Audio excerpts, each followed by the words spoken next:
अंत समय कोई भी कम्युनिकेशन सिस्टम काम नहीं आएगा, तब जैम हो जाएंगे। उस समय जिसको बाबा कहता है वायरलेस और वॉइसलेस,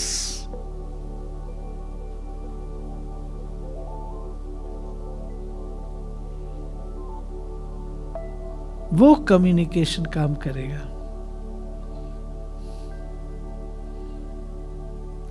वो सिस्टम हम तैयार कर रहे हैं।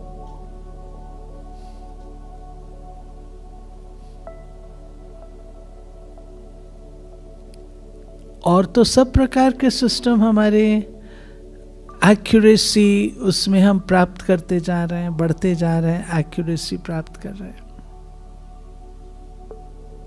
जहां तक हो सके मोस्ट एक्यूरेट स्थिति को हम रहते हैं। लेकिन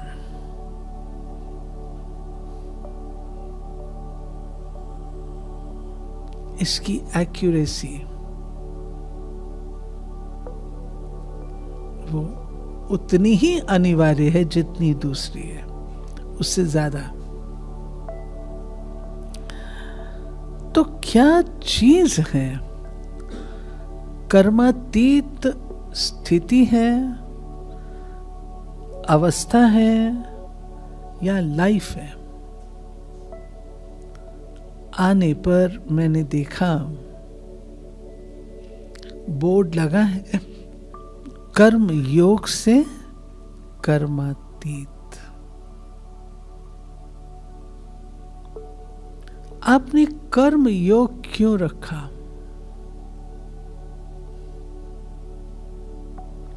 आपने योग से कर्मातीत क्यों नहीं रखा? राज योग से कर्मातीत क्यों नहीं रखा? कर्म योग क्यों रखा? ज्ञान योग क्यों नहीं रखा? वैराग्य योग क्यों नहीं रखा? कर्म योग क्यों रखा है?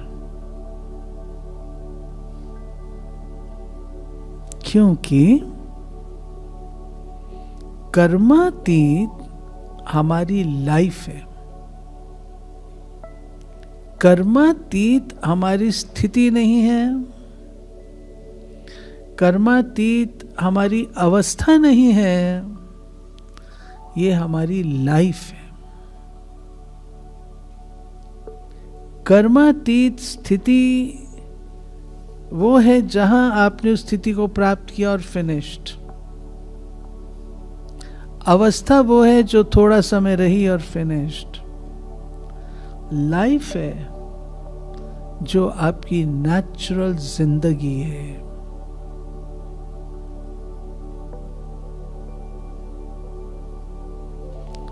हम विकर्मी नहीं हैं,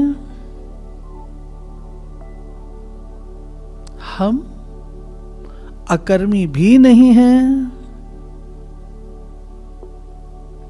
हम टोटल सुकर्मी भी नहीं हुए हैं, परंतु कर्म योग के माध्यम से हम अपनी इस अवस्था को प्राप्त कर रहे हैं। कर्म योग क्या है? कर्म योग की परिभाषा क्या है?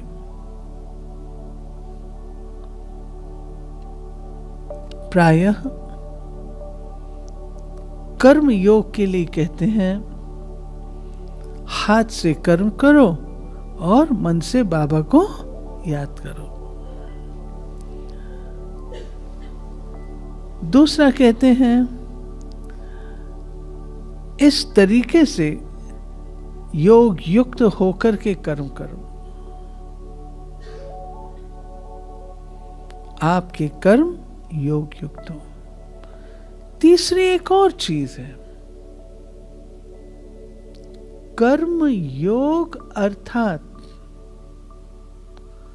कर्म मैं करूं, मुझे कर्म करता हुआ देखकर आपका योग शिव बाबा से लग जाए।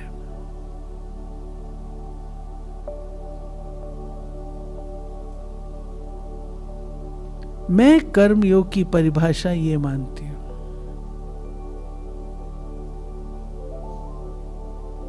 हम कर्म योगी हैं, वर्क इज वर्शिप 100%, परंतु वो कर्म मेरे कैसे हैं?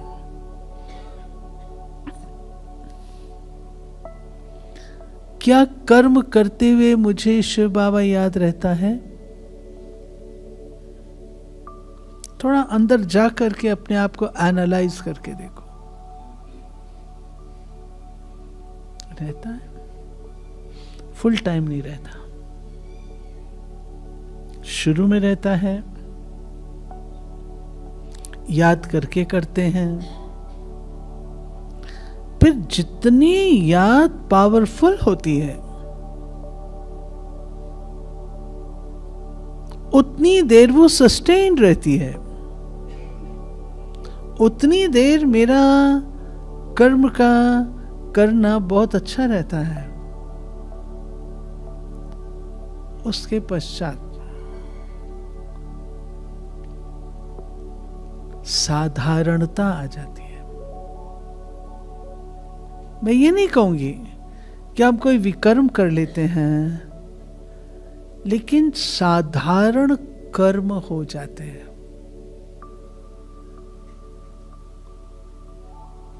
कभी कभी हम बहनें आपस में बैठती थीं, छोटे थे, बैठते थे, दादी आते थे, बड़ी दादी भी आते थे, गुलजार दादी भी होते थे, जिनके साथ ज्यादा रहे हैं। तो दादी कहते थे क्या कर रहे थे, तो हमारा उत्तर क्या होता था, ऐसे ही बैठे थे। ऐसे ही का अर्थ क्या है? आप सबके साथ भी ये बात लगती है? ऐसे ही थे, ऐसे ही का अर्थ क्या है? एनालाइज तो करो वो किस खाते में जा रहा है। ऐसे ही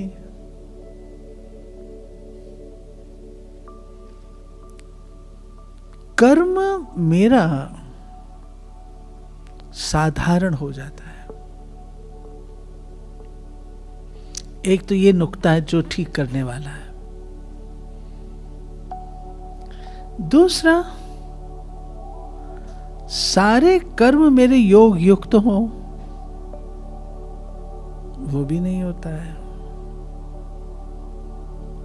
योग में रह के कर्म कर, एक है कर्म करते हुए योग करें, दूसरा है योग में रहते हुए कर्म करें। आप लोगों ने देखा या नहीं, कभी कभी कोई कोई ऐसे नज़ारे देखने में आ जाते हैं, कोई व्यक्ति बहुत योग लगा करके उसको टोली बांटने का काम मानो दिया गया। आप उसकी चाल ढाल देखो,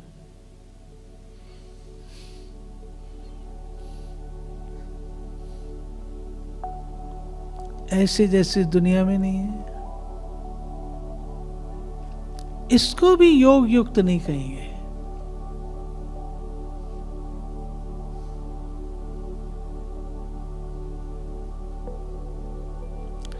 क्यों नहीं कहेंगे? आप मेरे से क्वेश्चन पूछेंगे।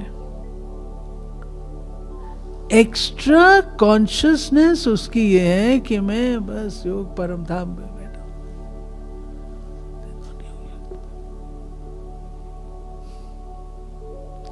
दूसरों पे क्या असर हो रहा है वो तो देखो। आप तो वहां पर हो, हाथ आपका यहां जाने के बजाय वहां जा रहा है, इसको हम तो योग युक्त नहीं कहेंगे। योग युक्त मीन्स एक्यूरेसी।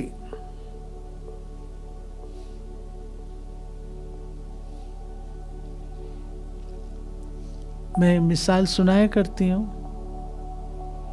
बाबा डॉक्टर माथुर की कोठी में आए हुए थे, तो उन दिनों सेंटर्स भी ज़्यादा नहीं थे, बहुत थोड़े थे। एक अपना कमला नगर था, एक रजौरी था, साउथ एक्सटेंशन था, करोल बाग था, तो 4-5 सेंटर थे, शादरा था। तो सब लोग जहाँ मम्मा बाबा होते थे ना, तो वहीं पर जाया करते थे, और क्लास सवेरे होती थी, अर्ली मॉर्निंग। और बाबा ठंड के दिनों में आते थे, माउंट में ज़्यादा ठंड होती थी ना, तो वहाँ से बाबा दिल्ली में आते। कम ठंड होती थी, लेकिन फिर भी ठंड तो बहुत होती थी। तो सवेरे के टाइम माताएं बस में आती थी। उन दिनों ऑटो रिक्शा वगैरह का ज़माना इतना नहीं था, बसेस में आती थी। तो बसेस में आते हुए एक दिन लेट हो गई। बाबा ने कहा, क्यों बच्ची, आज बहुत देरी हो गई, आज तो मुरली खत्म होने के बाद पहुंची हो। 5-6 माताएं थी। बाबा, हम याद में बैठे थे, हमको पता ही नहीं लगा स्टॉप कब निकल गया। बाबा ने कहा, तुम बिल्कुल योग में नहीं थी। अगर तुम योग में होती, तुमको उस समय स्ट्राइक तुरंत होता, तुम बता जाती।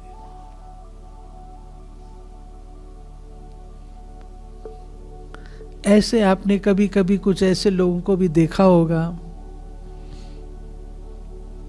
ब्रह्मा भोजन बना रहे हैं और 7वें आसमान में बैठे हैं,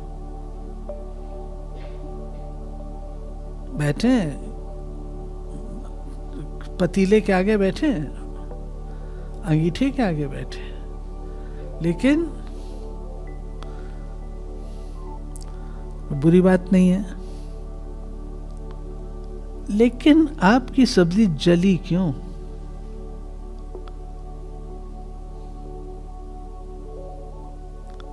आप बैठे हो योग में, सब्जी जल जाए, दाल जल जाए,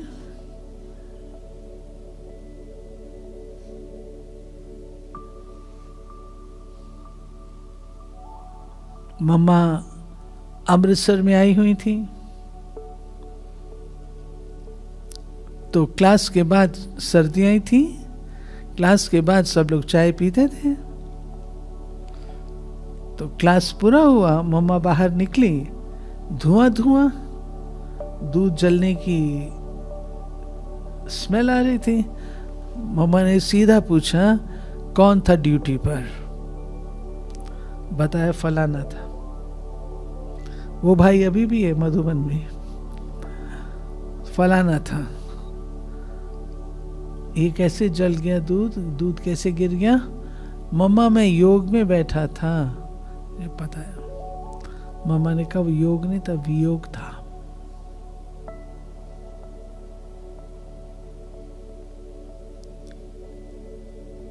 हम लोग योग युक्त कर्म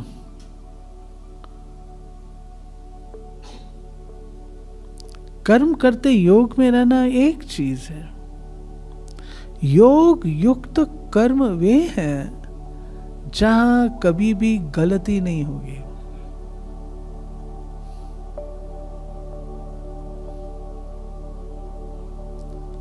बच्चे वॉकिंग पे जाते थे, वॉकिंग पे गए, कोई गिर गया, बाबा कहता था इसकी टोली बंद, सबको टोली मिलेगी, इसको नहीं मिलेगी। क्यों गिरा? क्यों? आज की भाषा में हम कहेंगे प्रोविडेंस, आज की भाषा में हम कहेंगे भाई इसमें उसका क्या दोष था, बाबा नहीं मानता था, बाबा नहीं कहता था।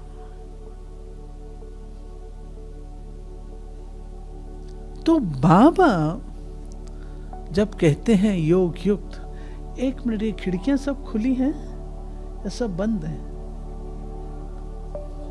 खुली है या मेरे कोई गर्मी लग रही है? इसको खोलते हैं तो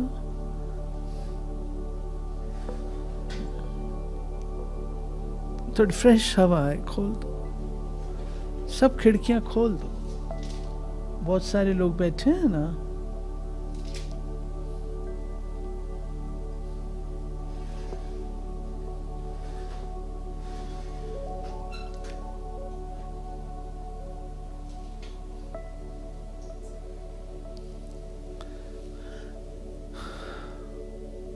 तो योग युक्त कर्म,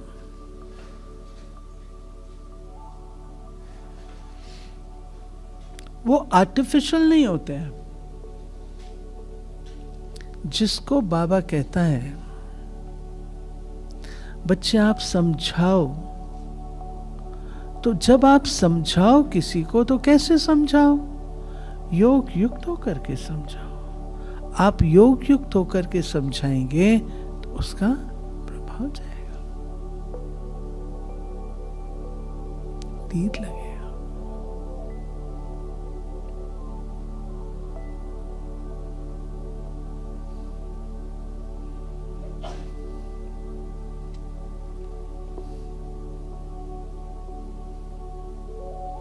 तीसरा है, मैं कर्म इतने योग युक्त, इतने अच्छे रीति से करूं, जो मैं कर रही हूं साधारण कर्म, लेकिन मुझे कर्म करता हुआ देख करके दूसरे को बाबा याद आ जाए, दूसरे को साक्षात्कार हो जाए। हो सकता है आज अगर ब्रह्मा बाबा से हुआ, मम्मा से हुआ, हमारी बहनों से हुआ, तो हम भी तो बाबा के बच्चे हैं। उस दिन बाप दादा की अव्यक्त मुरली में क्या था? बच्चे तुम्हारे चेहरे से ब्रह्मा नजर आए।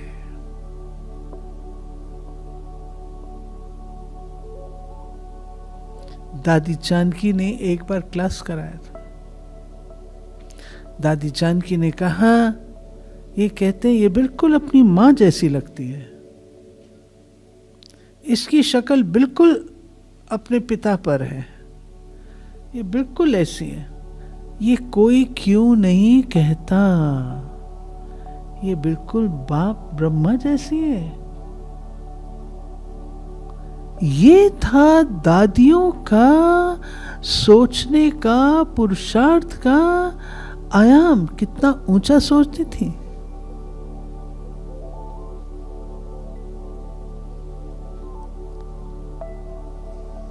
ये फलानी जैसी लगती है, अरे मनुष्य आत्मा, ये क्यों नहीं कहते ये बाबा जैसी है।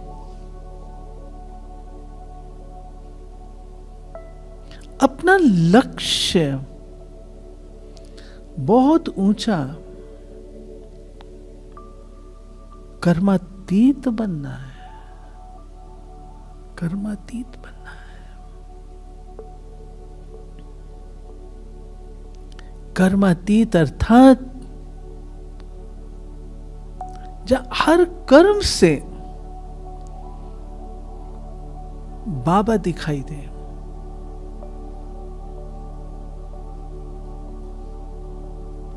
भूमि नजर ना आए, कर्म भूमि से संबंधित है,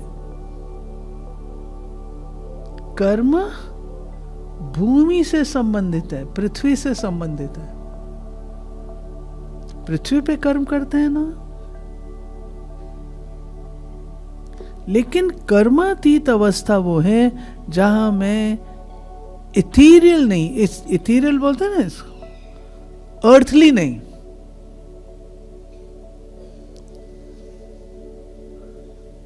मैं दूसरे प्लेन पर हूं। मैंने अपनी मानसिक स्टेज कहां सेट की है?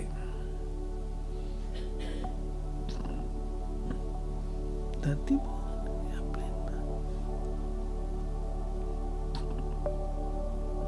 ये मुझे परिवर्तन। Am I an actor on this worldly stage? Or am I an actor on the subtle stage?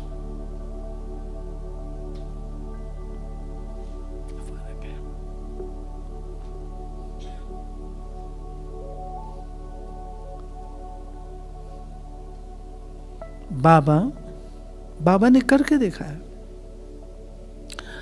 Brahma बाबा एक बार साधारण रूप से अनाज पर बैठे थे।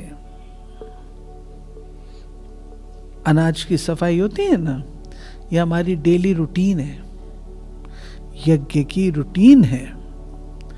सवेरे क्लास के बाद हमको सब्जी काटना, कर्म योग से कर्मातीत कहा गया है ना। तो बाबा ने सब सिस्टम सेट किए हैं। सब्जी काटना, रोटी बनाना, अनाज साफ करना, यह हमारी डेली रूटीन। मुझे नहीं पता आप लोग करते हो या नहीं। मधुबन हम जाते थे, आज भी मौका मिले तो हम करते हैं। ओआरसी में तो मैं कर लेती हूं। यज्ञ की सेवा है, कर्म योग से है। कुछ भी करो, कुछ भी करो। तो बाबा अनाज पे बैठे थे। कूंज दादी बहुत अच्छी टीचर थी। तो कूंज दादी ने एक ऑफिसर को समझाया, तो समझा के बाबा को कहा, बाबा आईएएस ऑफिसर है, 7 दिन के बाद ना आपने उनसे मिलना है। हाँ बच्ची मैं मिलूंगा। जब पूरा हो गया, कहा बाबा चलना है, ऑफिसर आया है, चलो। बाबा कहते बच्ची उसको यहीं ले आओ। बाबा मैंने आपकी इतनी महिमा की है और यहां आके देव आईएएस ऑफिसर है बाबा, आपको ऐसे साधारण रूप में मैं कहता हूं ना यहां ले आओ। बाबा से कौन करेगा? बाबा इतनी महिमा की उसको, और वो आप यहां आके देखेगा एकदम साधारण। मैं कहता हूं ना यहां लेके आओ। अब बाबा की तो बाबा जाने। कूंज दादी ले आई और बाबा की दृष्टि उस पर पड़ी। उसको विष्णु का साक्षात्कार हो गया।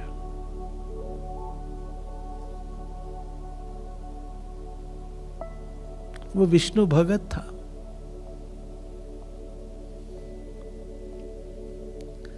हमारे गुलजार दादी,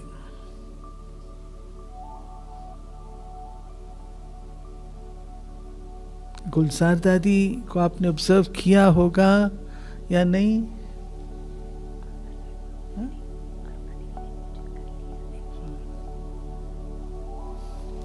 गुलजार दादी को आपने ऑब्जर्व किया, लेकिन मेरा तो भाग्य रहा है जो दादी ने मुझे अपने कमरे में कई साल रखा। 12-15 साल में दादी के साथ रही, एक ही रूम में। दादी का इतना न्यारापन होता था। दादी सब काम करते थे। दादी सफाई भी करते थे, शीशे साफ करना ही करना दादी करते थे। दादी अपना कपड़ा भी सिलाई करते थे। दादी भोजन खाते थे। न्यारापन होता था। उनके कार्य भोजन करने में हमारे चेहरे से तो प्रत्यक्ष होगा हमको स्वाद लग रहा है, नहीं लग रहा है, क्या लग रहा है। दादी के जब कभी नहीं महसूस किया हमने कि दादी को ये चीज अच्छी लग रही है, दादी अच्छी है और दे, ऐसी कोई आवश्यकता नहीं है। तो वो जो चीज है न्यारापन, वो कैसे आता है?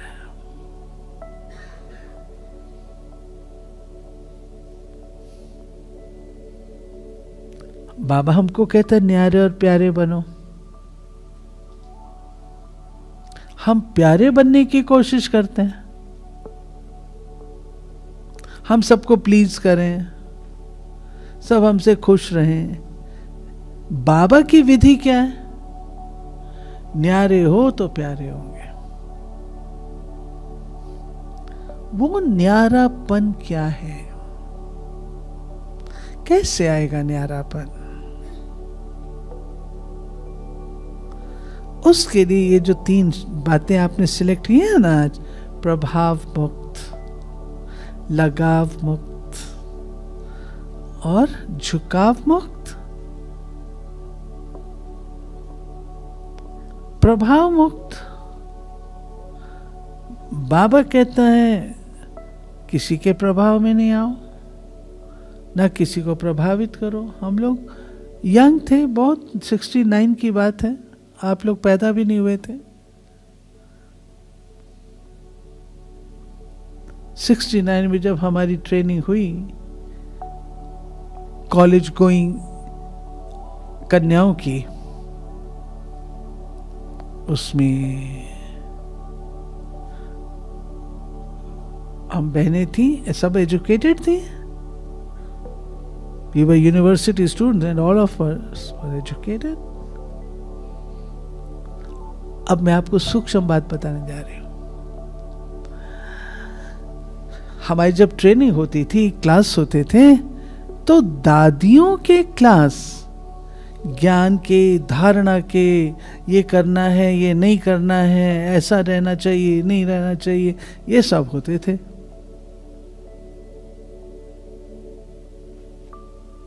अब सभी दादियां यही क्लासेस कराती थी, हमारी धारणाओं की क्लासेस कराती थी। और जो जगदीश भाई आए, जगदीश भाई आप जानते हो, जिन्होंने हमारे सारे यज्ञ का लिटरेचर लिखा है, जिसको बाबा संजय कहता है। तो जगदीश भाई ने हमारी क्लासेस कराई, एक क्लास कराई, हम सब बहनें बहुत खुश हो गई, पूरा ग्रुप हमारा बहुत खुश। आज हमको कुछ विशेष मिला है, क्योंकि जगदीश इंटेलेक्चुअल भी थे, एनालिटिकल भी थे, सिस्टमैटिक भी थे, और उस तरीके की बातें बोल रहे थे ज्ञान की।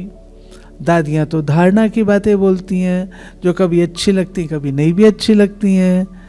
तो हम लोगों ने क्या किया, हमने चंद्रमणि दादी जी से, जो हमारी इंचार्ज थी, उनको कहा जगदीश भाई की क्लास और होनी चाहिए।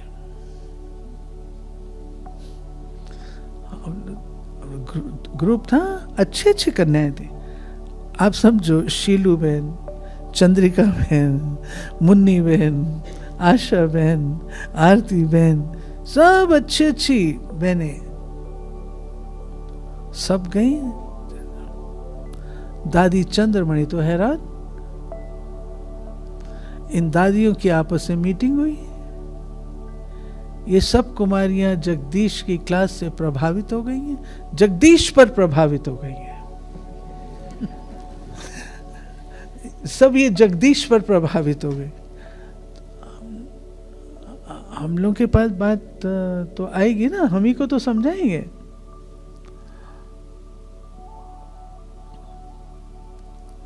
तो तुम सब प्रभावित हो गए। कहती दादी हमको क्लास अच्छा लगा, बाकी प्रभावित होने की बात नहीं है। और यंग एज में इसको अच्छा माना जाता है ना, she is able to impress. Young age में तो अच्छा मानते हैं ना कि भाई इसका बोलना अच्छा है, ये प्रभाव डाल सकती है, इसका प्रभाव अच्छा पड़ता है, तो क्या बुरी बात है इसमें, अच्छी बात है। बस वो दिन, उसके बाद हमारी क्लासेस होनी शुरू हो गई। न प्रभाव में आना है, न प्रभावित करना है। ना कोई के प्रभाव में आओ और ना प्रभावित करने की कोशिश करो। हम तो स्कूल कॉलेज में यही सीखा है, अच्छी परफॉर्मेंस दो, अच्छी भाषण करो, अच्छा रीति से ये करो, प्रभाव डाल। अब ये पूरा लेसन रिवर्स। उस समय हमें समझ में नहीं आया, यंग थे ना, टेंडर बुद्धि होती है, इतने मैच्योर नहीं होते हैं, समझ में नहीं आया। बट लेटर धीरे धीरे ये बात समझ में आती है कि हमें प्रभावित नहीं होना है। क्यों? इतनी अच्छी बात, अगर मुझ आत्मा और शिव बाबा के बीच में कोई और आत्मा आ जाती है तो मुझ पर तो ग्रहण लग गया।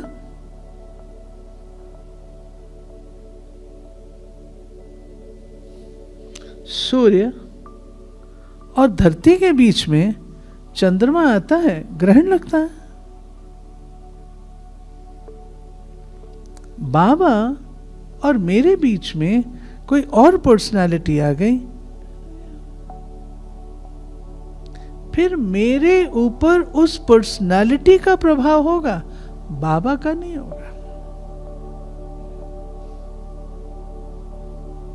फिर मैं उस पर्सनालिटी के गुण गाऊंगी, उस पर्सनालिटी के आधार पर चलूंगी,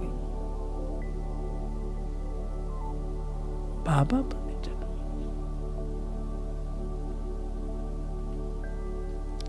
क्या मैंने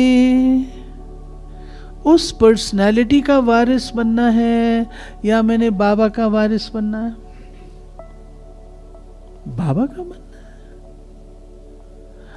आज अगर मैं प्रभावित होती हूं तो मेरे अंदर वो संस्कार आते हैं और मैं भी अपने आगे 4 जनों को प्रभावित करना चाहूं।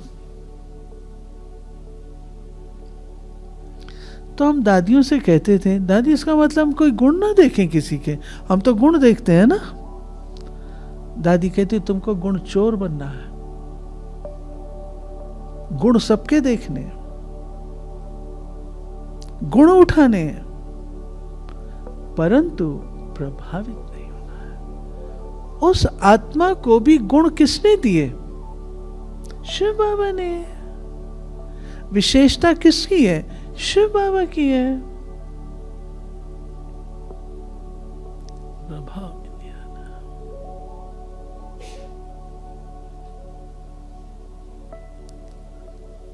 हम न केवल ये पर्सनालिटी का प्रभाव, परंतु स्टाइल का प्रभाव होता है। आप लोग कभी कभी ऑब्जर्व करते होंगे, कुछ लोग किसी के स्टाइल को कॉपी करने की कोशिश करते हैं। उसको क्या बोलते हैं? डुप्लीकेट। कुछ लोग लिख देते फेक। याद रखिएगा, मैं अकेली आत्मा हूं मुझे अपने संस्कारों को, अपने व्यक्तित्व को निखारना है। दूसरों के व्यक्तित्व के प्रभाव से अपने आप को नहीं बनाना है।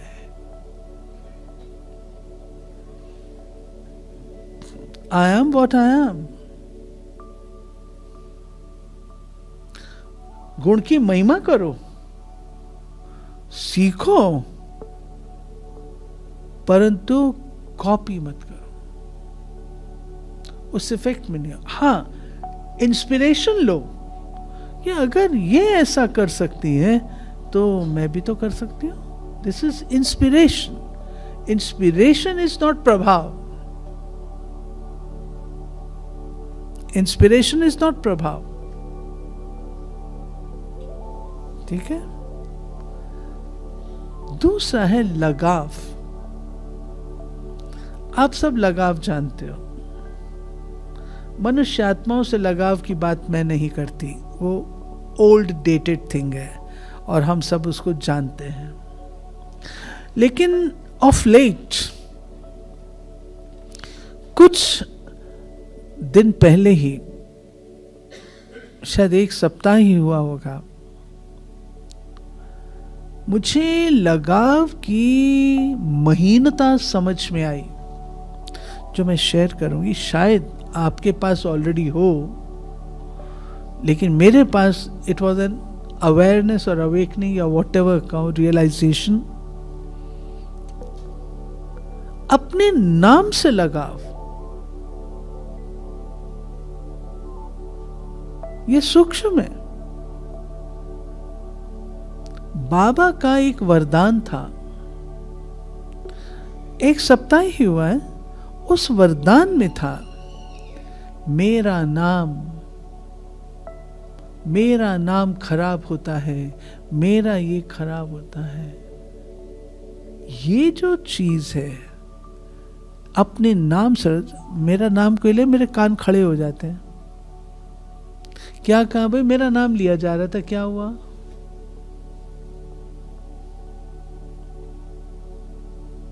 और लगाव छोड़ दीजिए। आज हम इतने मैच्योर हैं कि हम किसी की पर्सनालिटी से, किसी व्यक्ति से लगाव में नहीं आते हैं, ना हम कोई वस्तुओं से लगाव में हैं। वस्तुओं से भी नहीं है, लेकिन अपनी कार्यकला से लगाव है, अपने नाम से लगाव है, अपनी सोच से लगाव है।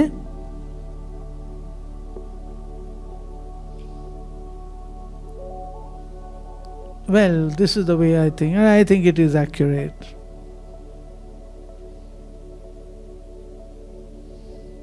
मैं उसको छोड़ना नहीं चाहती।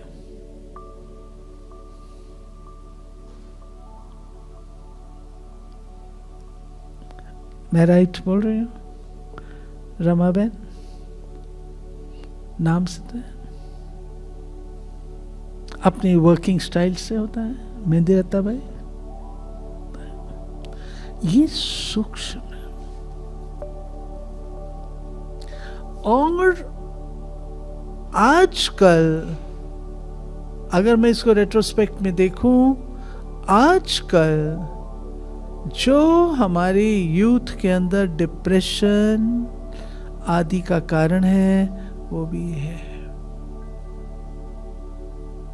मैं तो करती हूं अच्छा, मेरे से अच्छा कोई दूसरा कर ले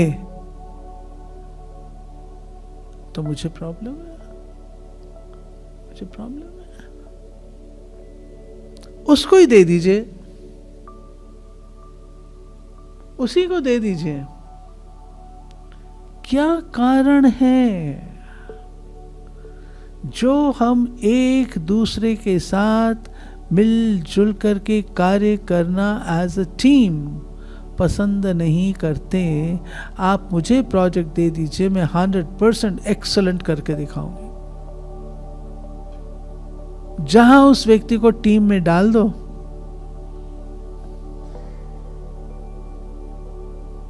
फर्क ऑब्जर्व करते हैं? करते हैं? मैं तो ऑब्जर्व करती हूं। ये सूक्ष्म बुद्धि का लगाव, नाम का लगाव, कार्यकला का लगाव, थिंकिंग का लगाव से मुक्त होना। जब हम कर्मातीत स्थिति कहते हैं, उसमें मेरी सोच, वो जो बाबा बुद्धिवानों की बुद्धि है, आज बाबा ने जैसा ग्रुप बाबा के सामने होता, मुरली वैसी आ जाती है। आज बाबा ने आपको क्या कहा, और यह आपके पुरुषार्थ के लिए, लगाव मुक्त होने के लिए बहुत इंपॉर्टेंट बात कही बाबा ने। बच्चे, कार्य करते हो करो, फिर शांति में बैठ जाओ। ये अभ्यास हमारे है, ये अभ्यास है। कार्य करो, उसके बाद शांति में बैठो, थोड़ी देर बैठो, उसके बाद आईटी ऐसी माया है, एजुकेशन भी है, टेक्नोलॉजी भी है, आपकी वर्तमान समय की पुकार के अनुसार साधन भी है, परंतु माया भी है। जब तक आपको आंसर नहीं सूझेगा, तब तक आप उसके पीछे लगे रहेंगे।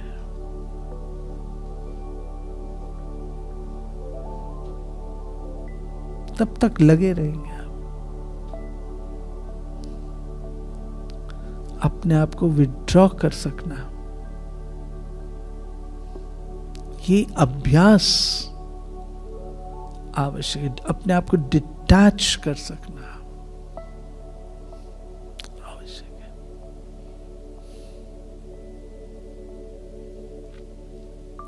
फिर है झुकाव, झुकाव मुक्त।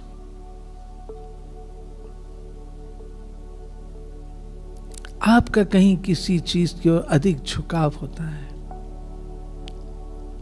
बाबा ने जो कर्मातीत अवस्था है, वो हमारी अवस्था है रस विहीन, एक रस।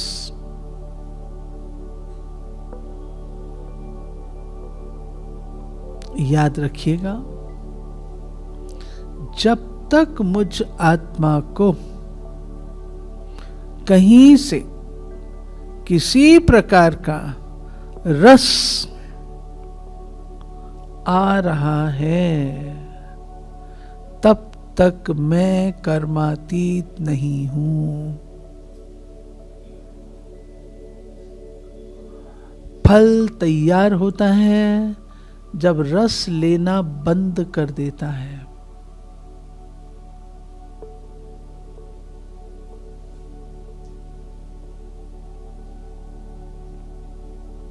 मैं आत्मा, अगर मुझे नैनों का रस है, कानों का रस है, जीभ का रस है, संग का रस है,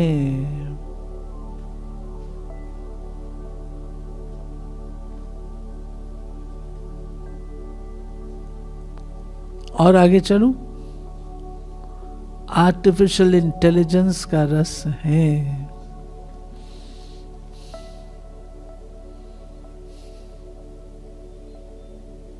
कर्मातीत नहीं हो गया। नॉर्मल वे में कोई भी कार्य करना बुरी बात नहीं है। साइंस सतयुग में भी है। शायद साइंटिफिक डेवलपमेंट्स जो हो रही हैं, मैं तो आउट ऑफ टच हूं, जो हो रही हैं शायद ये सतयुगी दुनिया में काम आने वाली हो। जैसे सेंसर्स हैं, आप प्रवेश करो, आज से कोई 60 साल पहले बेंगलुरु में विश्वेश्वरैया म्यूजियम है, और विश्वेश्वरैया अपने देश के बहुत बड़े साइंटिस्ट हैं। उनका ब्रेन इतना अच्छा था, जो अमेरिकन ने कहा इनका ब्रेन हमको दे दो, स्टडी करना चाहते हैं। भारतवासी तो जानते हैं ब्रेन कुछ नहीं, परंतु आत्मा में सब कुछ होता है, वो तो नहीं दिया। परंतु विश्वेश्वरैया म्यूजियम में, मैं नेली 60 साल पहले की बात बताया, कि प्रवेश करो तो आपके उससे ही वाइब्रेशन से दरवाज़ा खुल जाता है, रूम में आओ लाइट जग जाती है, म्यूज़िक चालू हो जाता है, ये सब हो जाता है। तो हम देख के बड़े हैरान होते थे, ये कैसे होता है, आज कॉमन हो गया। अब वहाँ एक ऋषि बनाया हुआ था, कहते बस इसके आगे हाथ रखो पानी आ जाएगा, पानी आ जाता था। तो हम हैरान होते थे कैसे होता है। आज तो ये कॉमन घर घर की चीज़ हो गई है। एयरपोर्ट पे यही है, घरों में टैप्स लगे हुए हैं, यही चीजें हैं। तो ये चीजें काम में आएंगी, लेकिन हम इसके प्रारूप हो जाए। याद रखिएगा, साइलेंस से साइंस को जन्म है, साइंस से साइलेंस को जन्म नहीं है, ये याद रखना। साइलेंस से साइंस को जन्म। डॉक्टर अब्दुल कलाम इसको बहुत अप्रिशिएट करते थे कि आपकी संस्था में साइलेंस को जो महत्व दिया गया है वो मैंने कहीं नहीं देखा। अप्रिशिएट करते थे।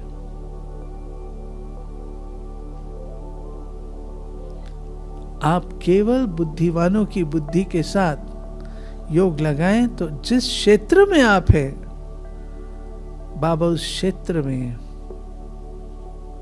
आपको नई विधि देगा। आपको बुद्धि चलाने की जरूरत नहीं पड़ेगी, काम करेगा। और एक चीज मैं आपसे कहूंगी, समय हो रहा है, please slow down your thinking.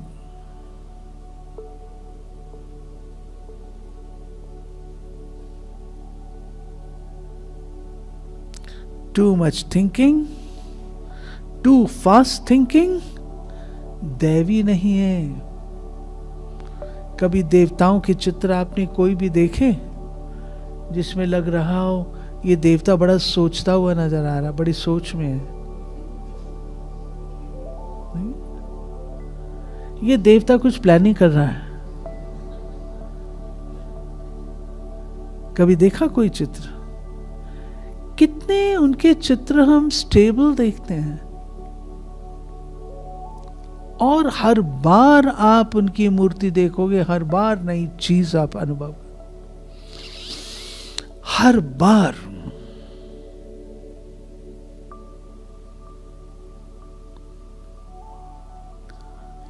वो हम ही तो हैं, हम ही तो हैं। मैं आपको अपने एक्सपीरियंस से बता रहा हूं।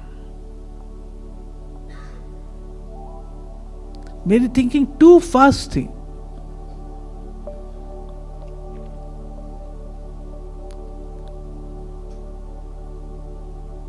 लेकिन अब समझ में आता है,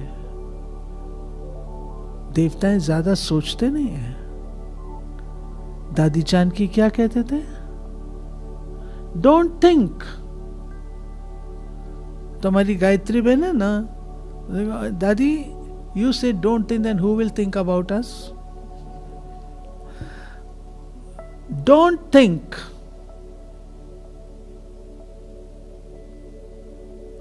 क्यों कहा? अरे ये तो माहिर हैं, ये महात्मा इतने ऊंचे पहुंचे हुए हैं, अपने अनुभव से कुछ कह रहे हैं। डोंट थिंक माना क्या?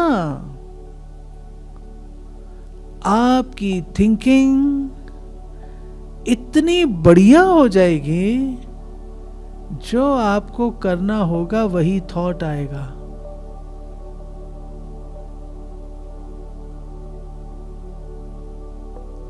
जो आपको करना होगा वही थॉट आएगा।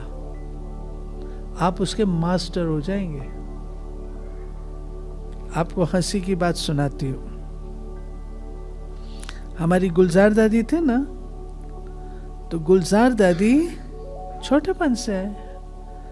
फिर दादी को दिल्ली में रखा गया, दिल्ली में रखा, पहले लखनऊ में थे, लखनऊ से दिल्ली में आए, दिल्ली में कमला नगर में थे, बड़े दीदी होते थे, बड़े दीदी कंट्रोलर थे, जोन इंचार्ज, सब बड़े दीदी करते थे।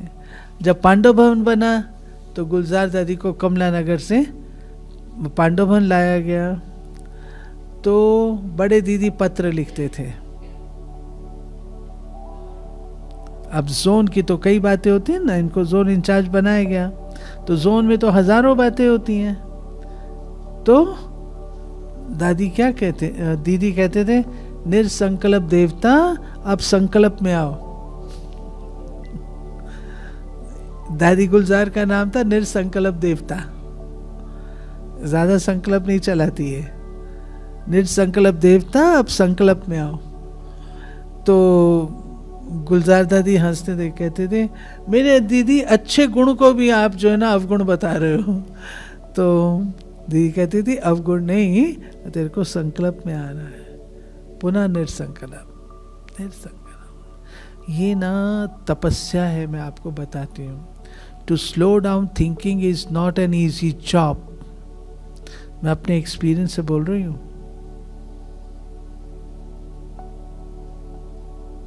अपने एक्सपीरियंस से कह रही हूँ। जिनकी बहुत समय से थिंकिंग फास्ट चलती है, उसको स्लो करने में मेहनत लगती है,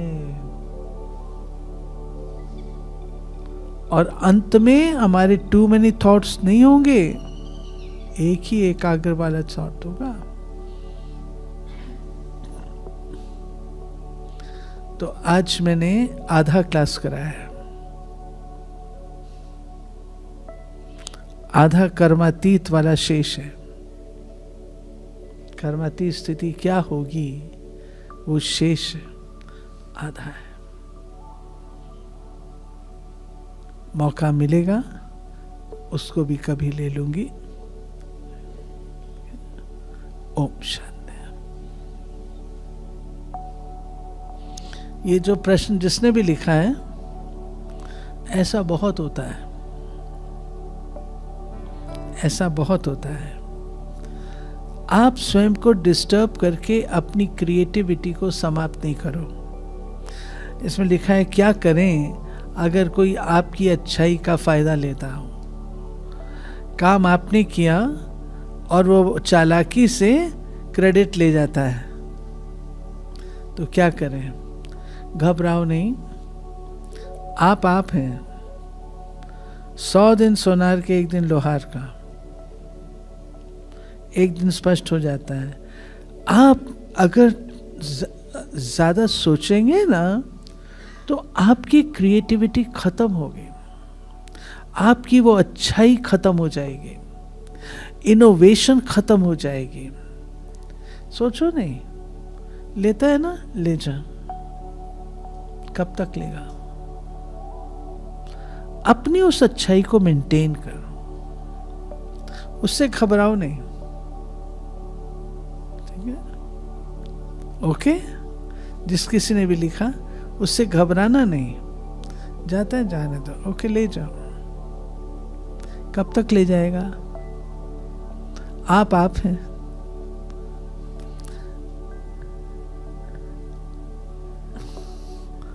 ठीक है,